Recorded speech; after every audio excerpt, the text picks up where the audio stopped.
नमस्कार, times of Swaraj के खास कार्यक्रम सियासी संग्राम में आप सबों का स्वागत है और मैं हूं संतोष सिंह। और आज हम सियासी संग्राम में बात कर रहे हैं जातीय जनगणना को लेकर जो चीज़ें सामने आ रही हैं उसके पीछे की राजनीति क्या है, क्योंकि हमारी लगातार आरजेडी के लोगों से भी बात हो रही है, जदयू के लोगों से भी बातचीत हो रही है। दोनों का नज़रिया अलग अलग है जातीय जनगणना को लेकर, और उस नज़रिए के सहारे अपने अपने तरीके से राजनीति भी साधने की तैयारी में दोनों दल जुट चुका है। पहले हम आरजेडी के नज़रिया को जरा गौर से समझते हैं, और उस नज़रिया को समझने से पहले जरा तेजस्वी के उस बयान को जरा सुन लीजिए। कल भी हम आपको सुनाए थे, लेकिन आज कुछ उससे अलग तरह की चीज़ें हम आप तक पहुंचाना चाहते हैं कि क्या हो रहा है। इस जातीय जनगणना के सहारे क्या साधना चाह रही है आरजेडी और जदयू। तो जरा तेजस्वी के उस बयान को सुन लीजिए, फिर हम बात आगे करेंगे। जो जाति आधारित गणना पे जो आज माननीय उच्च न्यायालय ने निर्णय लिया है, ये स्वागतपूर्ण है।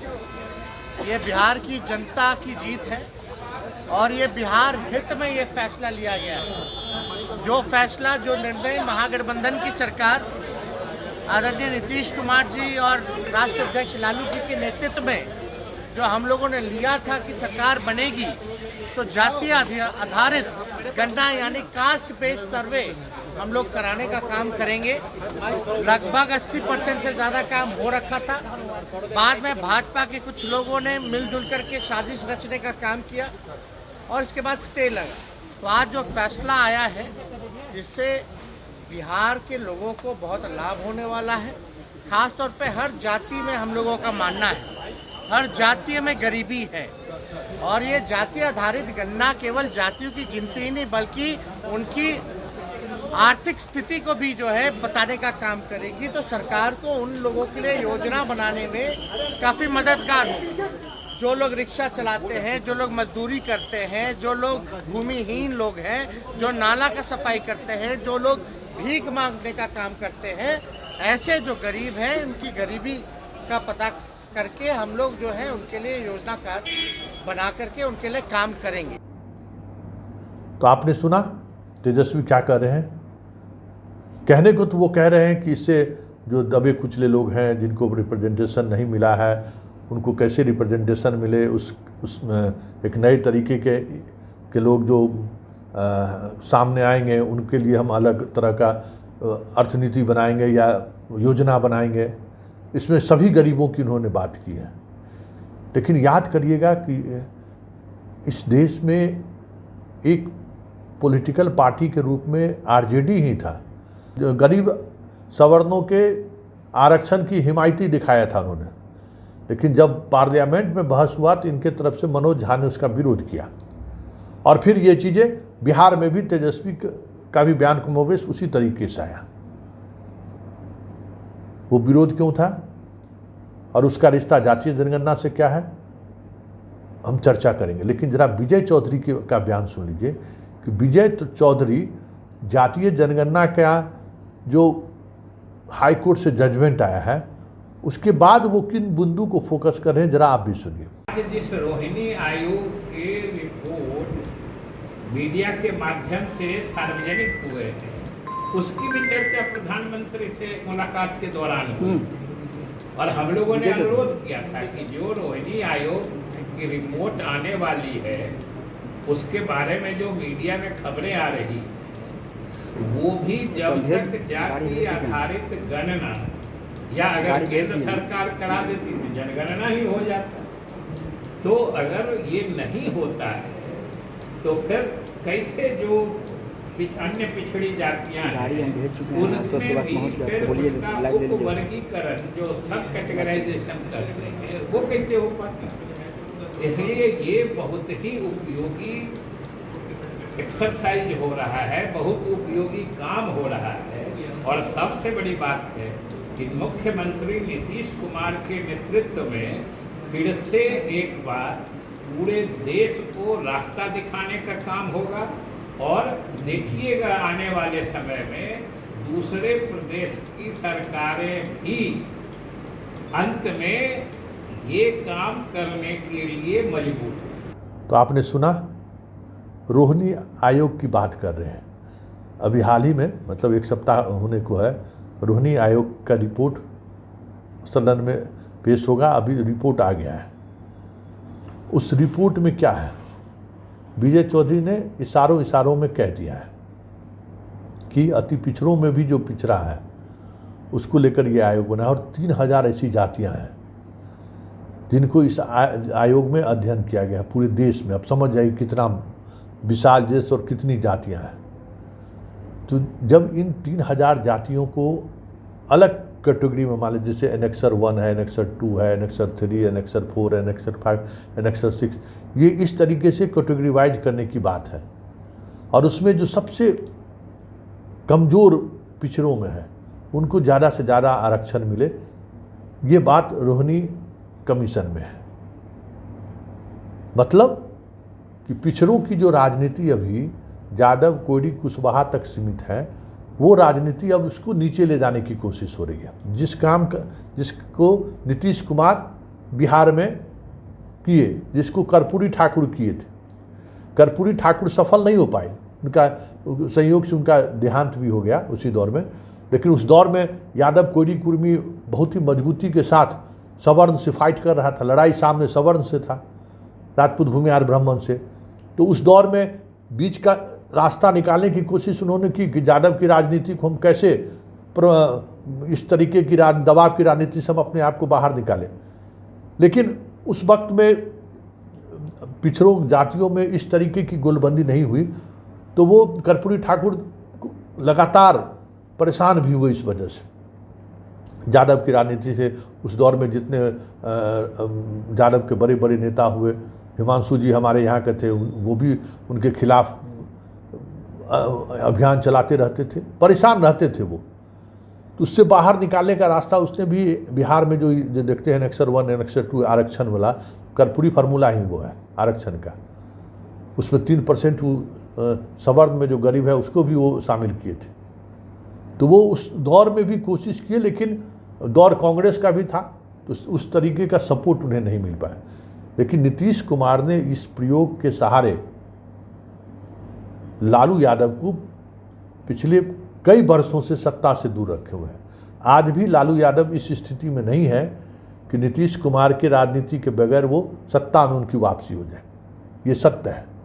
अभी उनको बहुत कुछ जोड़ने की ज़रूरत है, क्योंकि यादव और मुसलमान के अलावा कोई दूसरी जाति ये ठीक से नहीं जोड़ पा रहे हैं। जो जाति पहले पिछड़ावाद के सहारे एक जगह एकजुट था, वो नहीं जुट पा रहा है। इतनी सीटें ये इसलिए जीत गए कि चिराग इनको मदद पहुंचा दिया। सवर्ण के वोटों में टूट हुआ, सवर्ण जदयू को वोट नहीं किया।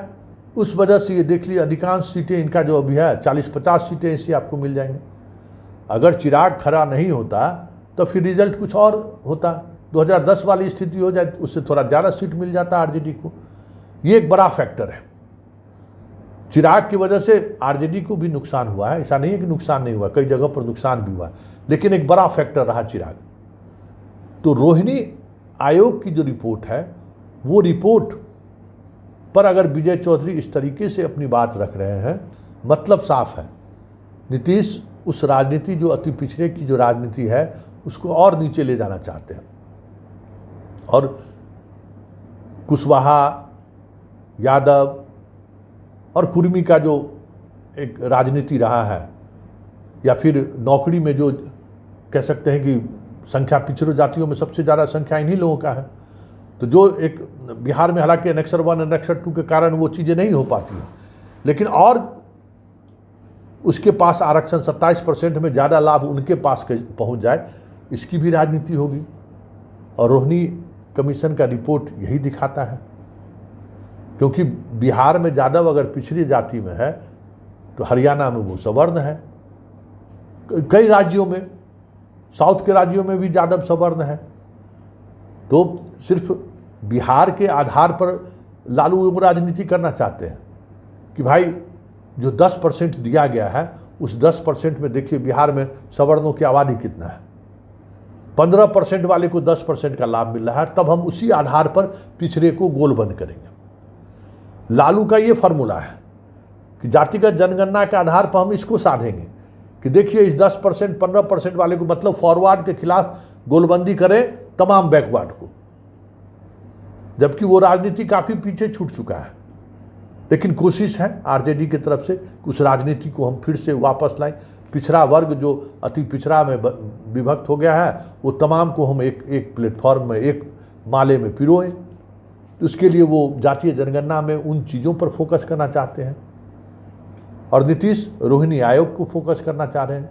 ये दोनों बातें चल रही हैं और यही कन्फ्लिक्ट है जो कन्फ्लिक्ट दिखा रहा है कि आगे आने वाले समय में जो पिछड़ावाद की राजनीति है, वो राजनीति किस तरीके से एक खास डायनामिक्स की तरफ बढ़ रहा है, यही समझने की ज़रूरत है।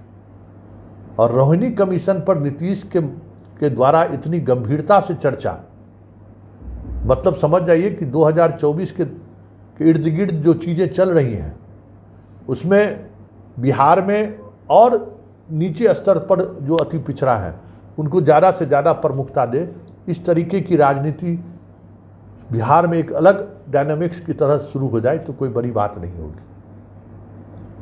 तो आरजेडी का डायनामिक्स है कि हम सवर्णों के आरक्षण के सहारे जो 10% है उसके सहारे हम पिछड़ा को गोलबंद करें।